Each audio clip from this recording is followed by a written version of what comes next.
আসসালামু আলাইকুম। আজ বুধবার 25 মার্চ 2026। স্বাগত প্রবাসী সিটি সৌদি বুলেটিনে, সাথে আছে আমি শরীফুল ইসলাম। শুরুতেই থাকছে শিরোনাম। সৌদিতে ভারী বৃষ্টি ও আকস্মিক বন্যার শঙ্কা, একাধিক অঞ্চলে রেড অ্যালার্ট জারি। আরও তীব্র হয়ে উঠছে সংঘাত, ড্রোন ও ক্ষেপণাস্ত্র হামলায় কাঁপছে সৌদি সহ মধ্যপ্রাচ্য। 16 দিনে জেট ফুয়েলের দাম বাড়ল 107 টাকা, বিমান ভাড়া বেড়ে যাওয়ার শঙ্কা। ঝুঁকি নিয়ে অগ্নিকাণ্ড থেকে মানুষকে উদ্ধার, সাহসিকতার সম্মাননা পেলেন সৌদি নারী।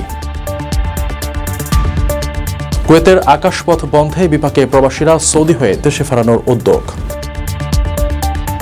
দর্শক, দেখছিলেন শিরোনাম, এবারে পুরো খবর। প্রবাসীদের জন্য নির্মাণ হচ্ছে দেশের প্রথম স্মার্ট সিটি, যেখানে থাকছে স্কুল, মসজিদ, হাসপাতাল, সুইমিং পুল, হেলিপ্যাড, পাঠাগার, জিম, সুপারমার্কেট, শিশু পার্ক সহ সকল নাগরিক সুবিধা। মাত্র 30 লাখ টাকা বিনিয়োগে মিলছে আকর্ষণীয় ফ্ল্যাট। প্লাটিনাম ইনভেস্টরদের জন্য ঢাকা বিমানবন্দরে ভিআইপি প্রোটোকল সুবিধা। বিস্তারিত জানতে যোগাযোগ করুন স্ক্রিনে দেয়া হোয়াটসঅ্যাপ অথবা ইমো নাম্বারে। সৌদি আরবের বেশ কয়েকটি অঞ্চলে ভারী বৃষ্টি, বজ্রসহ আকস্মিক বন্যার আশঙ্কায় রেড অ্যালার্ট জারি করেছে দেশটির জাতীয় আবহাওয়া কেন্দ্র এনসিএম। বিরূপ এই আবহাওয়ার কারণে বিভিন্ন স্থানে শিলাবৃষ্টি, প্রবল দমকা হাওয়া, আকস্মিক বন্যা দেখা দিতে পারে বলে কঠোর সতর্কবার্তা দেওয়া হয়েছে। আবহাওয়া কেন্দ্র জানিয়েছে, জাজান, রিয়াদ, হাইল, মক্কা, কাসিম, আসির, পূর্বাঞ্চলীয় প্রদেশ এবং উত্তরাঞ্চল সীমান্তবর্তী এলাকাগুলো এই সতর্কবার্তার আওতায় রয়েছে। এই দুর্যোগপূর্ণ পরিস্থিতিতে দেশটির সিভিল ডিফেন্স জনসাধারণকে সর্বোচ্চ সতর্ক থাকার এবং বজ্রঝড়ের সময় খোলা জায়গা বা গাছপালা থেকে দূরে থাকার আহ্বান জানিয়েছে। সৌদি আরবের বেশ কয়েকটি অঞ্চলে ভারী বৃষ্টি, বজ্রঝড় ও আকস্মিক বন্যার আশঙ্কায় রেড অ্যালার্ট জারি করেছে এনসিএম। বিরূপ এই আবহাওয়ার কারণে বিভিন্ন স্থানে শিলাবৃষ্টি, প্রবল দমকা হাওয়া ও আকস্মিক বন্যা দেখা দিতে পারে বলে সতর্ক করা হয়েছে। আবহাওয়া কেন্দ্র জানিয়েছে, জাজান, রিয়াদ, হাইল, মক্কা, কাসিম, আসির, পূর্বাঞ্চলীয় প্রদেশ এবং উত্তরাঞ্চলীয় সীমান্তবর্তী এলাকাগুলো এই সতর্কবার্তার আওতা রয়েছে। ঝড় ও বৃষ্টির প্রভাবে এসব এলাকায় বাতাসের গতিবেগ বাড়ার পাশাপাশি দৃষ্টিসীমা ব্যাপকভাবে কমে আসতে পারে। এর আগে এনসিএম পূর্বাঞ্চলীয় প্রদেশ, রিয়াদ, মক্কা, আল বাহা, আসির, জাজান ও নাজরনের কিছু অংশে মাঝারি থেকে ভারী বজ্রবৃষ্টি এবং ধূলিঝড়ের পূর্বাভাস দিয়েছিল। এছাড়া মদিনা, তাবুক ও আল জৌফ অঞ্চলে কুয়াশা পড়ার পাশাপাশি তাবুকের পাহাড়ি এলাকা আল লাউজ, আল আকান ও আল দাহরে হালকা তুষারপাতের সম্ভাবনার কথা জানায় আবহাওয়া দপ্তর। এছাড়া মদিনা, তাবুক ও আল জৌফ অঞ্চলে কুয়াশা পড়ার পাশাপাশি তাবুকের পাহাড়ি এলাকা আল লাউজ, আল আকান ও আল দাহরে হালকা তুষারপাতের সম্ভাবনার কথা জানায় আবহাওয়া দপ্তর। উদ্ভূত এই পরিস্থিতিতে দেশটির সিভিল ডিফেন্স জনসাধারণকে সর্বোচ্চ সতর্ক থাকার আহ্বান জানিয়েছে। বজ্রঝড়ের সময় খোলা জায়গা, গাছপালা ও যেকোনো ধাতব কাঠামো থেকে দূরে থাকার নির্দেশ দেওয়া হয়েছে। সাধারণ মানুষকে এ সময় ঘরের ভেতর বা নিরাপদ আশ্রয়ে অবস্থান করার পরামর্শ দিয়েছে কর্তৃপক্ষ। যেকোনো জরুরি পরিস্থিতিতে মক্কা, মদিনা, রিয়াদ এবং পূর্বাঞ্চলীয় প্রদেশের বাসিন্দাদের 911 এবং অন্যান্য অঞ্চলের বাসিন্দাদের 998 নম্বরে যোগাযোগ করতে বলা হয়েছে। মধ্যপ্রাচ্যের চলমান সংঘাত আরও তীব্র ও ভয়াবহ রূপ নিয়েছে। একের পর এক ড্রোন ও ক্ষেপণাস্ত্র হামলায় সৌদি আরব, কুয়েত ও ইসরায়েল সহ একাধিক দেশ এখন চরম চাপে পড়েছে। সৌদি আরবের প্রতিরক্ষা মন্ত্রণালয় জানিয়েছে, দেশের পূর্বাঞ্চলে একটি ব্যালিস্টিক ক্ষেপণাস্ত্র ও বহু ড্রোন মাঝপথে ভূপাতিত করা হয়েছে এবং ধাপে ধাপে আসা কয়েক ডজন ড্রোন আকাশ প্রতিরক্ষা ব্যবস্থার মাধ্যমে ধ্বংস করা হয়েছে। মধ্যপ্রাচ্যের চলমান সংঘাত আরও তীব্র হয়ে উঠেছে। একের পর এক ড্রোন ও ক্ষেপণাস্ত্র হামলায় সৌদি আরব, কুয়েত ও ইসরায়েল সহ একাধিক দেশ চাপে পড়েছে। সৌদি আরব জানিয়েছে, দেশের পূর্বাঞ্চলে একটি ব্যালিস্টিক ক্ষেপণাস্ত্র ও বহু ড্রোন ভূপাতিত করা হয়েছে। প্রতিরক্ষা মন্ত্রণালয়ের তথ্য অনুযায়ী ধাপে ধাপে মোট কয়েক ডজন ড্রোন ধ্বংস করা হয়, তবে হামলার উৎস বা ক্ষয়ক্ষতির বিস্তারিত জানানো হয়নি। অন্যদিকে কুয়েত জানিয়েছে, তারা শত্রুপক্ষের ক্ষেপণাস্ত্র ও ড্রোন হামলার জবাব দিচ্ছে। দেশটির সেনাবাহিনী নাগরিকদের সতর্ক থাকার আহ্বান জানিয়েছে। ড্রোন হামলায় কুয়েত আন্তর্জাতিক বিমানবন্দরের একটি জ্বালানি ট্যাঙ্কে আগুন লাগার ঘটনাও ঘটেছে।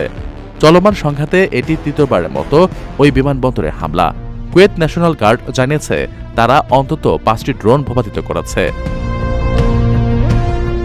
এছাড়া রাতে 12 থেকে 13 বার সতর্কতা সাইরেন বেজেছে, যা এখন পর্যন্ত সর্বোচ্চ। ইসরায়েলের উত্তরাঞ্চলেও উত্তেজনা ছড়িয়েছে। লেবানন থেকে ছোড়া প্রজেক্টাইলের পর কিরিয়াত শোমোনা এলাকায় সাইরেন বেজে ওঠে। একটি নির্মাণাধীন বাড়ি ক্ষতিগ্রস্ত হলেও হতাহতের খবর পাওয়া যায়নি। এর আগে ইরান ও হিজবুল্লাহর হামলায় উত্তর ইসরায়েলে একজন নিহত এবং তেলাবিবের কাছে কয়েকজন আহত হন। পাশাপাশি ইরান থেকে ছোড়া ক্ষেপণাস্ত্রের সতর্কতায় মধ্য ইসরায়েল জুড়েও সাইরেন বেজে ওঠে। আপনার স্বপ্নগুলো আকাশ ছুবে প্রবাসীর হেলিকপ্টারের মাধ্যমে। বিয়ে, জন্মদিন অথবা যে কোনো বিশেষ প্রয়োজনে হেলিকপ্টার ভাড়া করতে যোগাযোগ করুন স্ক্রিনে দেয়া নাম্বারে। প্রবাসীর হেলিকপ্টার, নিরাপদ ও সাশ্রয়ী বাহনের বিশ্বস্ত নাম। মাত্র ১৬ দিনের ব্যবধানে দেশীয় লিটার প্রতি জেট ফুয়েলের দাম ১৬০ টাকা বাড়ানো হয়েছে, যা পুরো দক্ষিণ এশিয়ার মধ্যে সর্বোচ্চ। জ্বালানি তেলের এই অস্বাভাবিক মূল্যবৃদ্ধির কারণে দেশের এভিয়েশন খাত এক নতুন ও গভীর সংকটের মুখোমুখি হয়েছে। মধ্যপ্রাচ্যের যুদ্ধ পরিস্থিতির অজুহাতে বাংলাদেশ এনার্জি রেগুলেটরি কমিশন চলতি মাসে ২ দফায় এই দাম বাড়িয়ে লিটার প্রতি ২০২ টাকা ২৯ পয়সা নির্ধারণ করেছে। খাত সংশ্লিষ্টরা মনে করছেন, দ্রুত এ দামের একটি গ্রহণযোগ্য সমন্বয় না হলে অভ্যন্তরীণ ফ্লাইটের ভাড়া প্রায় ১৫০০ টাকা পর্যন্ত বেড়ে যেতে পারে। মাত্র ১৬ দিনের ব্যবধানে লিটার প্রতি জেট ফুয়েলের দাম বেড়েছে ১০৭ টাকা, যা দক্ষিণ এশিয়ার মধ্যে সর্বোচ্চ। এ কারণে দেশের এভিয়েশন খাত নতুন সংকটের মুখোমুখি হয়েছে। এতে দ্রুত গ্রহণযোগ্য দাম নির্ধারণ না হলে অভ্যন্তরীণ ফ্লাইটের ভাড়া প্রায় ১৫০০ টাকা বাড়তে পারে এবং যাত্রী সংকটের কারণে দেশীয় এয়ারলাইন্সগুলো ক্ষতিগ্রস্ত হবে বলে মনে করছেন খাত সংশ্লিষ্টরা। মধ্যপ্রাচ্যের যুদ্ধ পরিস্থিতির মধ্যে Bangladesh energy regulatory commission jet ফুয়েলের দাম লিটারে ২ দফায় বাড়িয়েছে। নজিরবিহীনভাবে চলতি মাসের শুরুতে লিটার প্রতি ১৭ টাকা এবং মাসের শেষ দিকে এসে প্রায় ৯০ টাকা বাড়িয়ে ২ দফায় মোট ১০৭ টাকা বাড়িয়ে ২০২ টাকা ২৯ পয়সা নির্ধারণ করা হয়েছে। জেট ফুয়েলের অস্বাভাবিক মূল্য বৃদ্ধি দেশের এয়ারলাইন্সগুলোর টিকে থাকার সক্ষমতাকে ঝুঁকিতে ফেলেছে বলে মনে করছেন খাত সংশ্লিষ্টরা। ইউএস বাংলা এয়ারলাইন্সের মহাব্যবস্থাপক মোহাম্মদ কামরুল ইসলাম বলেন, যদি জেট ফুয়েলের দাম এত বেশি বেড়ে যায় তাহলে এয়ারলাইন্সকে টিকে রাখা সম্ভব হয় না। টিকে থাকতে হলে ভাড়া জ্বালানির সঙ্গে সামঞ্জস্য করতে হবে। এদিকে সংকটের মাঝেও ভারত ও নেপাল জেট ফুয়েলের মূল্য অপরিবর্তিত রেখেছে। তবে পাকিস্তানে ২৪.৫% এবং মালদ্বীপে ১৮.৫৪% দাম বাড়ানো হয়েছে। কিন্তু বাংলাদেশে এই বৃদ্ধির হার প্রায় ৮০%, যার কারণে অভ্যন্তরীণ ফ্লাইটে ভাড়া বাড়াতে হবে এবং ফ্লাইট বন্ধের শঙ্কা তৈরি হয়েছে। নিজের জীবনের পরোয়া না করে সৌদি আরবের নাজরান শহরে ভয়াবহ অগ্নিকাণ্ডের হাত থেকে একটি পরিবারকে নিরাপদে উদ্ধারের স্বীকৃতিস্বরূপ সামা বিনতে সৌদ আল দোসারি নামের এক নারীকে বিশেষ সম্মাননা জানানো হয়েছে। মঙ্গলবার নাজরানের আমির প্রিন্স জাওয়ালি বিন আব্দুল আজিজ নিজ কার্যালয়ে ওই নারীকে এই বিরল সম্মাননা প্রদান করেন। আগুনে আটকে পড়া ওই পরিবারের বেশ কয়েকজন সদস্যের প্রাণ বাঁচানোর পাশাপাশি তাদের মহামূল্যবান সম্পদ রক্ষাও সামা অত্যন্ত সাহসী ভূমিকা পালন করেছেন।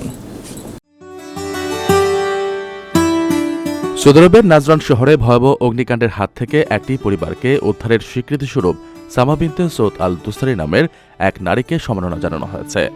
মঙ্গলবার নাজরানের আমির প্রিন্স জালাউই বিন আব্দুল আজিজ নিজ কার্যালয়ে ওই নারীকে এই সম্মাননা প্রদান করেন। নিজের জীবনের পরোয়া না করে সামা বিনতে সৌদ আল দোসারি আগুনে আটকে পড়া ওই পরিবারের বেশ কয়েকজন সদস্যের প্রাণ বাঁচিয়েছেন। একই সঙ্গে তাদের সম্পদ রক্ষাও তিনি অত্যন্ত সাহসী ভূমিকা পালন করেছেন। তার এই বীরত্বপূর্ণ ও মানবিক কাজের আনুষ্ঠানিক স্বীকৃতি দিতেই এই বিশেষ অনুষ্ঠানের আয়োজন করা হয়।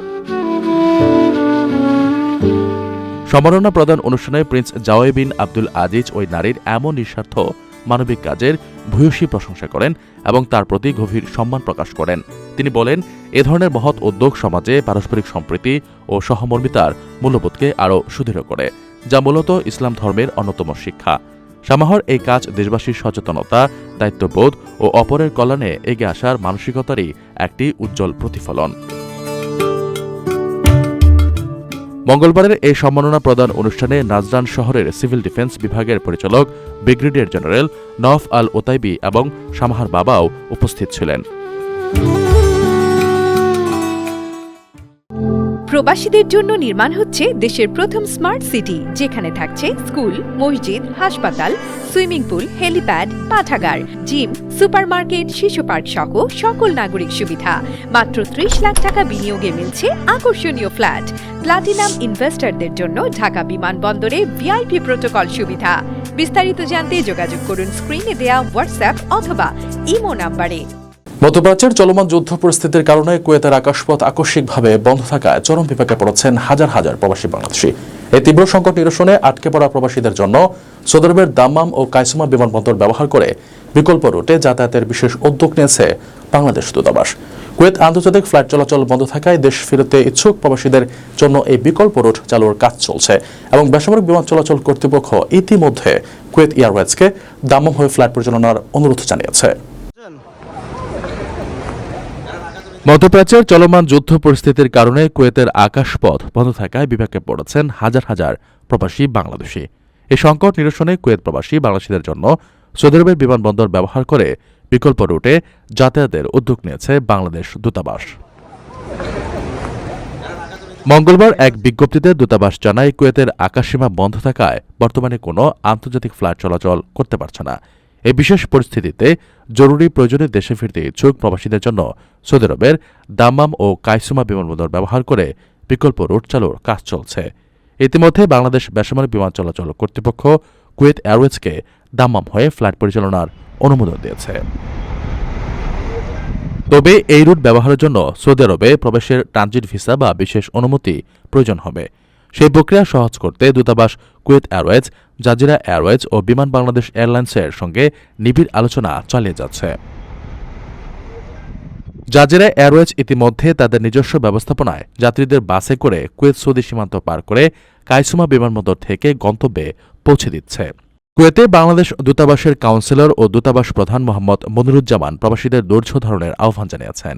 তিনি আশা প্রকাশ করেন, দ্রুতই একটি সমন্বিত সমাধানের মাধ্যমে প্রবাসীদের যাতায়াত স্বাভাবিক হবে। দর্শক দেখছিলেন প্রবাসী সিটি। সৌদি বুলেটিন শেষ করার আগে শিরোনামগুলো জানিয়ে দিচ্ছি আরও একবার। সৌদিতে ভারী বৃষ্টি ও আকস্মিক বন্যার শঙ্কা, একাধিক অঞ্চলে রেড অ্যালার্ট জারি। আরও তীব্র হয়ে উঠছে সংঘাত, ড্রোন ও ক্ষেপণাস্ত্র হামলায় কাঁপছে সৌদি সহ মধ্যপ্রাচ্য। 16 দিনে জেট ফুয়েলের দাম বাড়ল 107 টাকা, বিমান ভাড়া বেড়ে যাওয়ার শঙ্কা। ঝুঁকি নিয়ে অগ্নিকাণ্ড থেকে মানুষকে উদ্ধার, সাহসিকতার সম্মাননা পেলেন সৌদি নারী। কুয়েতের আকাশপথ বন্ধে বিপাকে প্রবাসীরা, সৌদি হয়ে দেশে ফেরানোর উদ্যোগ। এই ছিল সৌদি বুলেটিনের আজকের আয়োজনে। প্রবাসের সর্বশেষ সংবাদ পেতে ভিজিট করুন প্রবাস10.net, সাবস্ক্রাইব করুন আমাদের ইউটিউব চ্যানেল এবং চোখ রাখুন ফেসবুক পেজে। পরবর্তী বুলেটিন দেখার আমন্ত্রণ জানিয়ে আজকের মতো বিদায় নিচ্ছি আমি শরীফুল ইসলাম। সেই পর্যন্ত সবাই ভালো থাকবেন এবং নিরাপদে থাকবেন। আল্লাহ হাফেজ।